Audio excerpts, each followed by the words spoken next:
Sabemos que é difícil acreditar em qualquer informação deste canal. Pelo fato de ser um canal humorístico.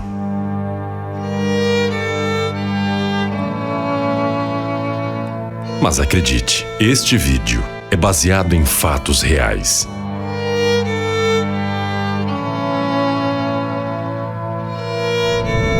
O caso do professor abduzido em Rondônia. Versão brasileira. Por Menino Produções.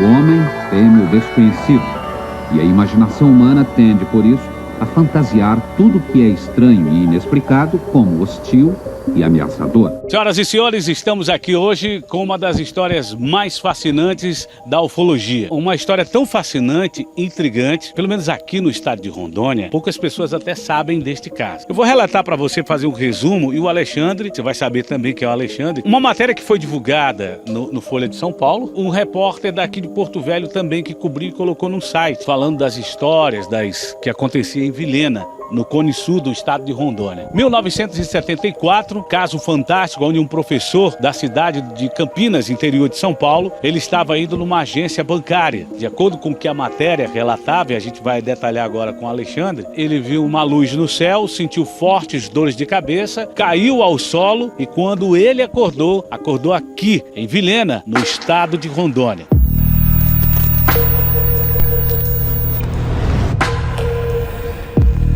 A gente conseguiu encontrar um repórter que fez a matéria e o filho, na época era administrador, mas o que hoje é conhecido como prefeito da cidade. O pai de Alexandre, Gilberto de Barros, que veio há pouco tempo nos deixar, seu Gilberto, que encontrou esse rapaz e ninguém melhor para contar do que Alexandre. Mas primeiro, Alexandre, você faz o que em Vilhena? Hoje eu sou funcionário aposentado federal do ex-território, né? Cheguei aqui em 73. Na época boa. Boa, aí fui ser funcionário do IBDF, guarda florestal na época, cuidando de Ji-Paraná até Vilhena. Eu morava na cidade Vila de Vilhena. Vila, né? Que Vila de Vilhena. Depois passou a ser a cidade. Que o prefeito aqui era de Porto Velho, era ligado a Porto Velho. Ah, então era tudo um só. É tudo um só. E seu pai era administrador naquela época? Administrador da cidade de Vilhena, de 73 a 77, quando passou a município de Vilhena. Quantos anos você tinha naquela época? Na época eu tinha 22 anos. O que aconteceu naquela noite, naquele dia?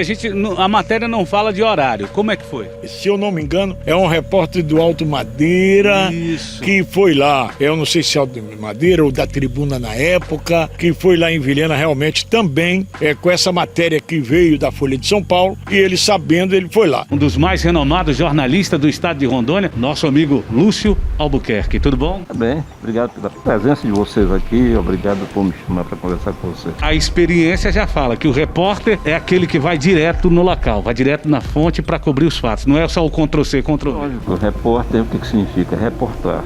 Eu sou de uma época em que o repórter lia muito, lamentavelmente hoje não. Quando eu encontro alguém dessa área, aliás, que ele já não se classifica como repórter, são um jornalista, que lê 3 livros por ano, é um assombro. A pessoa da minha geração lia 3 por mês no mínimo. A diferença é essa. Como nós não tivemos curso de jornalismo, nós tínhamos que ler muito, conversar muito, trocar muita ideia. Lúcio Albuquerque, como foi que você chegou nessa história? Primeira pergunta é muito simples. Quando você ouviu que o cara estava lá em Campinas e acordou do nada em Vilhena, você não pensou assim, que maconha é essa?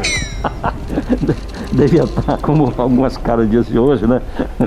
A maconha devia estar estragada, mas não foi não. Eu não tinha conhecimento disso. Eu cheguei aqui no dia 2 de novembro de 1975 e recebi um pedido que eu fosse a Vilhena e fui atrás de quem me sugeriu. Do Gilberto, que parece que já faleceu, né? Também teve com a gente também um funcionário da Polícia Federal que era do setor de comunicação. Foi lá saber de fato como aconteceu a história. A coisa foi pesada, que até a Polícia Federal esteve. Teve lá. Naquele tempo, Vilhena era uma vila e chamou a atenção da época, mas na verdade, poucos daquela época soube dessa história.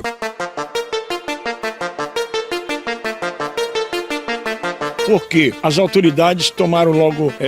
Uma forma de abafar. Uma forma de abafar, com certeza.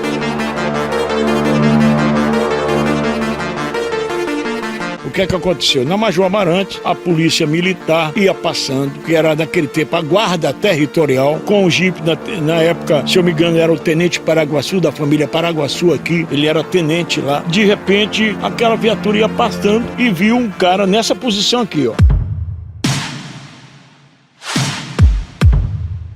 Simulação.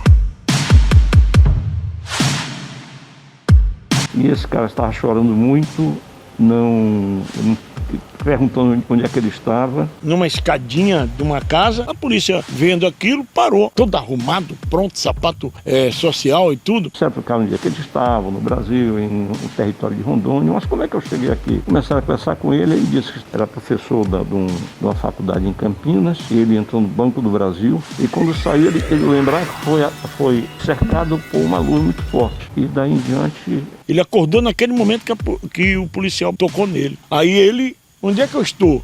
Vilhena, Rondônia. Mas eu estava em Campinas.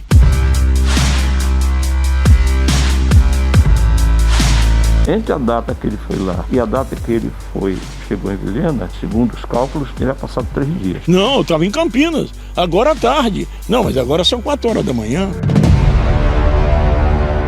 E o mais curioso é que ele dizia que ia tirar, que ele tinha feito saque no Banco do Brasil, e o valor do saque que ele dizia estar no bolso dele, documento no bolso dele. Fui atrás dos documentos e se conseguiu localizar a família. Aí, como o telefone naquele tempo era muito difícil, não tinha. Aí comunicaram meu pai, como administrador da cidade, e foram para a FAB. Aí chegaram lá, conseguiram um contato por rádio com a FAB lá em Campinas conseguiu um contato com a família. E aí já comunicaram com a família e aí a FAB entrou, a aeronáutica entrou nessa situação.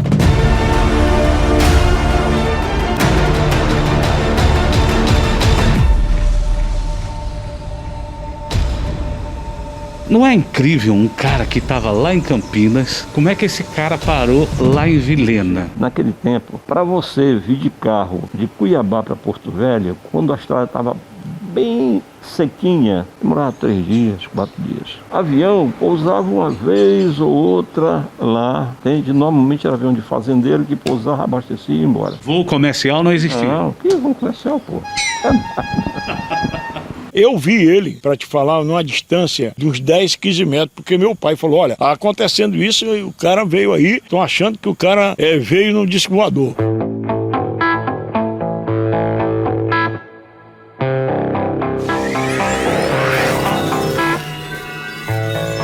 Eles contaram que era um cara que sabia falar direito, depois que ele se compôs, alguma coisa levou para ali. Eu não sei o que foi, entendeu? Eu não posso dizer que foi, ele saltou de paraquedas, qualquer coisa, não sei. Porque era impossível ver de carro. Mesmo porque naquele tempo passava um caminhão ou outro. O carro então era muito difícil para a estrada. E já estava no período de chuva, que tornava mais difícil ainda a viagem. Como é que esse cara apareceu aqui? Não tem avião, não tem nada. Não tinha um asfalto para chegar rápido de São Paulo a Vilhena. De jeito nenhum. Tá entendendo? Como é que seu pai falou mesmo assim, olha, tem um rapaz que possivelmente pode ter sido sequestrado pelo disco voador. Qual foi tua reação? Todo mundo entrou na brincadeira, né? Pô, que negócio é esse? Disco voador? Como é que o cara veio parar aqui? O cara estão falando que foi o disco voador que trouxe esse cara. Como é que ele veio parar aqui? Como é que esse cara... Mas de repente a aeronáutica segurou ele, ninguém viu mais ele, ficou com ele lá e depois veio um avião e buscou ele, não me lembro agora, foi da aeronáutica ou outro avião. De acordo com a matéria, um avião da FAB veio buscá-lo, né? E ele tomou o rumo lá de Campinas, que comunicou à família que ele estava bem, porque o carro estava parado, fechado, lá em frente ao banco. Era um Fusca, o carro do professor de matemática da Unicamp. Você acredita que ele foi abduzido ou não? Olha, acreditar, eu não sei dizer porque eu nunca me interessei por isso. Há fatos em Vilhena, entendeu, naquela região ali, que dizem que umas coisas diferentes que acontecem ali. Mas o que chama a atenção de tudo, por exemplo, a FAB, quando descia um avião qualquer, eles registravam tudo. O que era raro descer um avião. Normalmente eles passavam por cima direto. A viagem de carro, de Cuiabá para Vilhena, ele não levaria menos, se tudo tivesse bonzinho, de 2 a 3 dias. Você imagina, naquela época, nem de Campo Grande para Cuiabá tinha asfalto. E naquele tempo já estava chovendo, então muito mais difícil durar 2 ou 3 dias. Tinha também outro fator, não tinha voo comercial. Quando você fala o assunto OVNI, disco voador, muitas pessoas não querem falar com medo de ser ridicularizadas, né? Nós somos um eu- programa de humor, então imagine. Eu, inclusive, recebi o teu convite, trabalhei no rádio desde 85 como narrador esportivo e depois como noticiarista de programas de noticiário. Eu nunca toquei nesse assunto. As pessoas têm medo de ser ridicularizadas. Verdade. As pessoas têm medo de ser chamadas de mentirosas. Verdade. Aí todo mundo ali vai colocar nos comentários, não, esse Alexandre tá mentindo, não sei o quê. Hoje você já tem uma posição social. Você é uma pessoa que é uma das grandes pessoas conceituadas aqui no estado de Rondônia. certeza. O Alexandre teria coragem de inventar uma história como essa?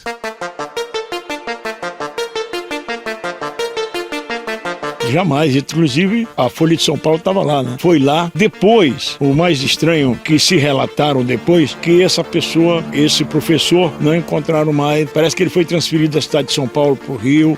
Tentaram abafar o caso de todas as maneiras. Não comentaram mais, mas a Folha de São Paulo, esse jornal, esse jornalista, realmente, eu estou me lembrando agora, que teve Vilhena, não sei se era do Alto Madeiro, da Tribuna, do Guaporé, jornais aqui, que hoje está em extinção. Lúcio Albuquerque. Então é ele mesmo. Lúcio Albuquerque. Lúcio Albuquerque. Os seus contatos nas redes sociais, se alguém quiser entrar em contato, dizer, Lúcia, quer saber mais algum detalhe ou alguma coisa? Você tem algum contato na rede social, Facebook?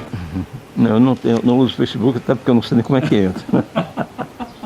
Tem um pessoal aqui que é dinossauro da comunicação. Eu sou de um animal anterior ao dinossauro. Hoje já faz tantos e tantos anos, mas por que hoje? Porque você nunca mais falou dessa história. Isso que você acabou de falar. Realmente a gente fica constrangido, porque, cara, inventar, que conversa é essa aí, disco voador? Hoje é notório que nós temos bilhões de galáxias aí, parecida com a nossa, planetas parecidos com a nossa, jamais iria testemunhar um fato falso, e que meu pai presenciou. Isso aqui foi liberado em 2003 de casos de OVNIs aqui no estado de Rondônia. Inclusive os documentos que foram liberados pela própria aeronáutica são casos de quedas até de OVNIs. Há um caso de um comerciante que presenciou a queda de um OVNI na cidade de Vilhena. Por que os documentos que foram liberados não falaram deste caso de abdução em Vilhena, na sua opinião? Estranho não ter falado, muito estranho, né? Porque a aeronáutica foi a primeira que ficou, inclusive, com esse professor. Veio um médico, veio uma equipe para ver o que o cara estava dentro das lesionado, mentais, como é que esse cara apareceu, ligar lá para Campinas, o que esse cara veio fazer aqui? Mas tu saiu de lá mesmo? Quer dizer,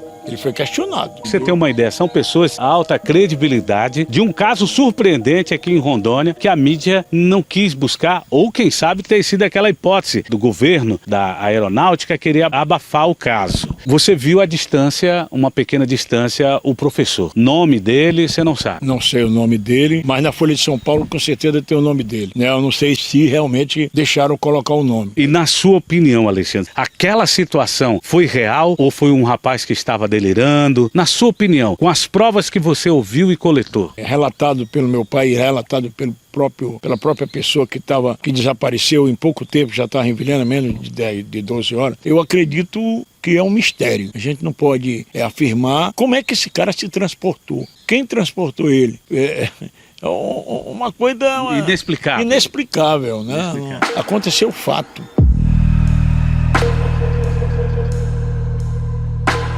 E a aeronáutica presenciou o fato. A polícia, a guarda territorial presenciou também na época. Então não só foi o meu pai, foi aquele grupo. Várias pessoas. Aquelas autoridades da época presenciaram. E eu só presenciei porque meu pai me falou. O cara tá lá na FAB. Eu digo, eu quero ver quem é.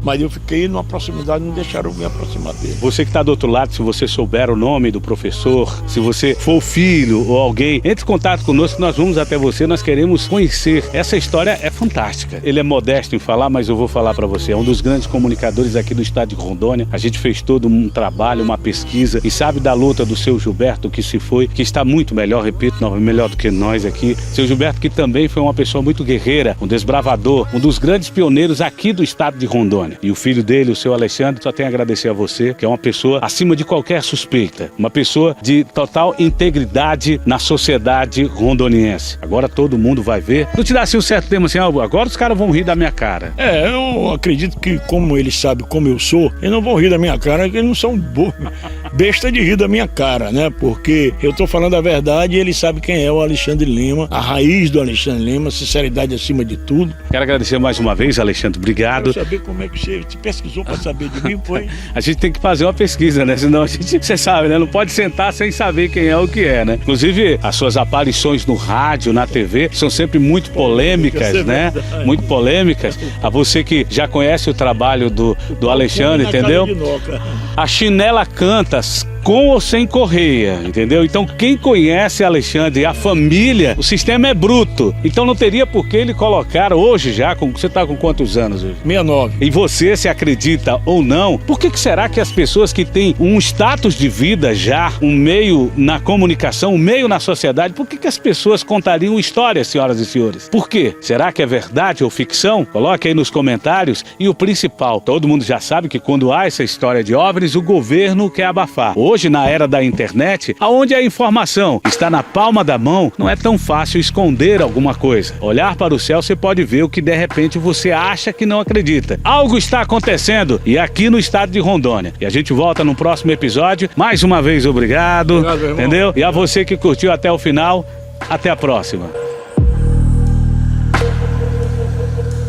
Interpretado como ameaça ou como oportunidade para a salvação, o desconhecido sempre esteve presente na vida humana. O mistério parece crescer à medida que aumentam nossos conhecimentos, cuja explicação estão ao nosso alcance, mas também os que são classificados como paranormais, fatos que a ciência tradicional não consegue explicar. Seja como for, os fatos são importantes. O mistério não é apenas um registro do passado. Os indícios de sua realidade não se apoiam apenas na memória dos que os viram. Eles são um mistério do presente.